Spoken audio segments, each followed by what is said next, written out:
వివిధ భారతి యూట్యూబ్ ప్రేక్షకులకు స్వాగతం సుస్వాగతం. చందమామ కథలలో భాగంగా ఈరోజు మనం వినబోయే కథ పేరు అతి నిదానం. ఒక ఊరిలో రఘువీరుడు అనేవాడు ఉండేవాడు. అతను ఒక జమీందారు ఇంట్లో జమీందారు గారికి చేదోడు ఆదోడుగా ఉంటూ ఆయన ఇచ్చేదాని మీద జీవిస్తూ ఉన్నాడు. అయితే జమీందారు దగ్గర జీవితం అతనికి కత్తి మీద సాములా ఉన్నది. జమీందారు చాలా మంచివాడు. రఘువీరుడు కుటుంబాన్ని ఆయన సొంత కుటుంబంలా చూసుకుంటున్నాడు. అన్నీ బాగానే ఉన్నాయి. కానీ జమీందారు నిదానంలో కూడా మరీ అతి నిదానం. మనిషి మీద పిడుగు పడిపోతున్నా తను నిమ్మకు నీరెత్తినట్లుగా ఉంటాడు. అలాగని ఏదీ పట్టించుకోకుండా ఉండడు. ఆయనకు అన్ని వ్యవహారాలు కావాలి.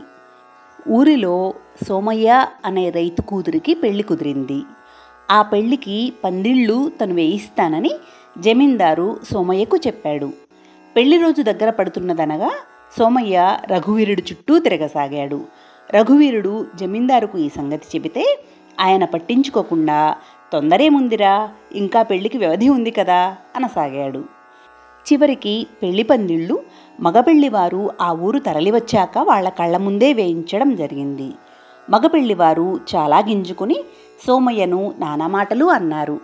సోమయ్య వాళ్లకు జరిగింది చెప్పుకొని, మా జమీందారు గారి మాటని కాదని నా అంతట నేనే పందిళ్ళు వేయిస్తే ఇక ఈ ఊళ్ళో నేను బతకలేను. అయినా ఆయన చాలా మంచివాడు. ఎటొచ్చి రఘువీరుడు అనేవాడు ఆయన వ్యవహారాలన్నీ చూసుకుంటూ ఉంటాడు. దేవుడు వరమిచ్చినా పూజారి వరమివ్వనట్లు వాడు అన్నింటికీ ఆలస్యం చేస్తూ ఉంటాడు అన్నాడు సోమయ్య. తప్పు జమీందారుదే అని తెలిసినా ఎవరూ ఆ మాట పైకి అనలేరు. అలాంటి వారంతా రఘువీరుడి మీద తమ అక్కసు తీర్చుకుంటూ ఉండేవారు. ఇది రఘువీరుడికి చాలా బాధగా ఉండేది. కానీ రఘువీరుడి కారణంగా తన పరువు నిలబడుతుందని జమీందారుకు తెలుసు. అందువల్ల ఆయన వాణ్ణి ఆత్మీయుడులా చూసుకునేవాడు. ఒకసారి ఆ దేశపు రాజు పొరుగు గ్రామం మీదుగా వేటకు వెళుతున్నట్లుగా తెలిసింది. జమీందారు వెంటనే రఘువీరుడితో రాజుగారికి తమ గ్రామంలో విడిది ఏర్పాటు చేయమని చెప్పాడు. వద్దు బాబు వద్దు, మహారాజు పరమకోపిష్టి అని విన్నాను. ఏర్పాట్లలో ఏ లోటు జరిగినా మనకు ఉరిశిక్ష తప్పదు అన్నాడు రఘువీరుడు భయపడిపోతూ. మన ఏర్పాట్లలో లోట్లెందుకుంటాయి అన్నాడు జమీందారు కోపంగా. రఘువీరుడు ఇక మాట్లాడలేదు. మహారాజుకు కబురు వెళ్ళింది. ఆయన సంతోషంగా అంగీకరించారు. వేట నుండి తిరిగి వచ్చేటప్పుడు జమీందారు గ్రామంలో బస చేస్తానని చెప్పాడు. రఘువీరుడి గుండెల్లో రాయి పడింది. జమీందారు గారికి ఒక బావమరిది ఉన్నాడు. రాజును తమ ఊరికి ఆహ్వానించడం కొర్వితో తలగొక్కున్నట్లే అని అతడికి తెలుసు. అందుకే అతను ముందుగా రాజుగారిని అనుచరుల్లో కొందరిని మంచి చేసుకున్నాడు. వాళ్లతో తన బావ ఏ పనైనా రఘువీరుడు అనేవాడికి అప్పగిస్తాడని, ఏర్పాట్లలో ఏదైనా లోటుపాట్లు జరిగితే అవి వాడు బుద్ధిపూర్వకంగా చేసేవని చెప్పాడు.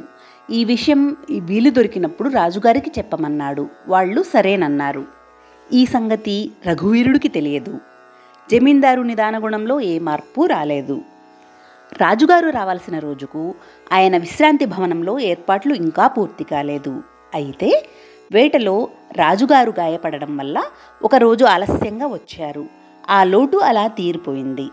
విశ్రాంతి భవనంలోని చక్కని సౌకర్యాలు చూసి రాజుగారు చాలా సంతోషించారు. రాజుగారు రాత్రికి తనకేం వంటకాలు కావాలో జమీందారుకు చెప్పాడు.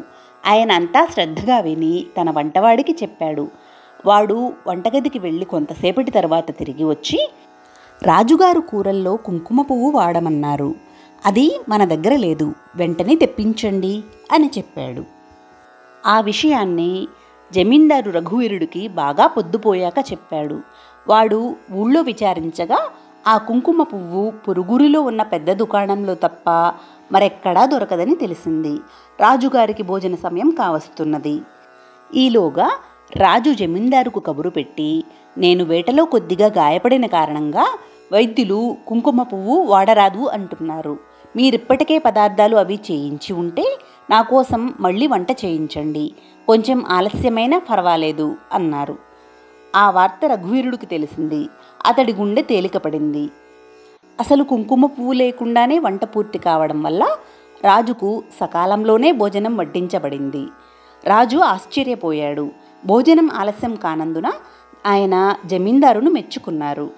మర్నాడు రాజు తనకు జరిగిన ఆతిథ్యం విషయంలో ఎంతో తృప్తి చెంది ఆ గ్రామానికి ఎన్నో సదుపాయాలు కలుగజేస్తానని వాగ్దానం చేశాడు.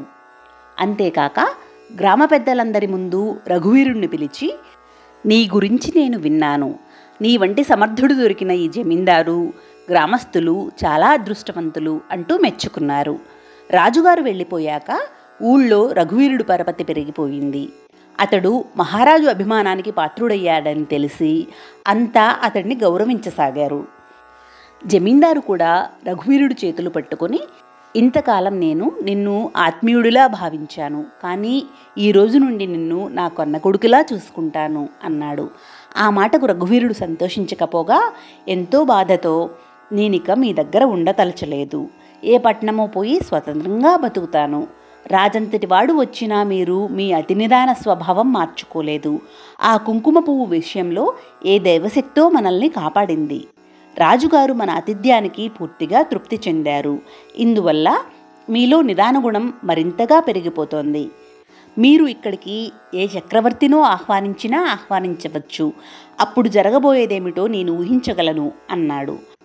రఘువీరుడి జవాబుకు జమీందారు పెద్దగా నవ్వి, గ్రామ పెద్దలందరి ఎదుట రాజుగారు ఆతిథ్యం ఇచ్చిన నన్ను కాక నిన్ను ఎందుకు మెచ్చుకున్నారనుకున్నావు?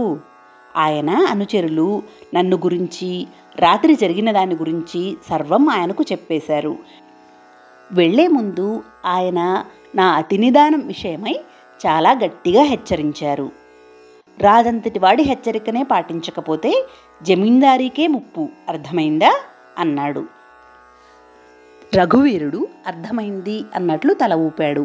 జమీందారులో వచ్చిన మార్పుకు రఘువీరుడు ఎంతో సంతోషించాడు. తరువాయి భాగంలో ఇంకో కథను విందాం.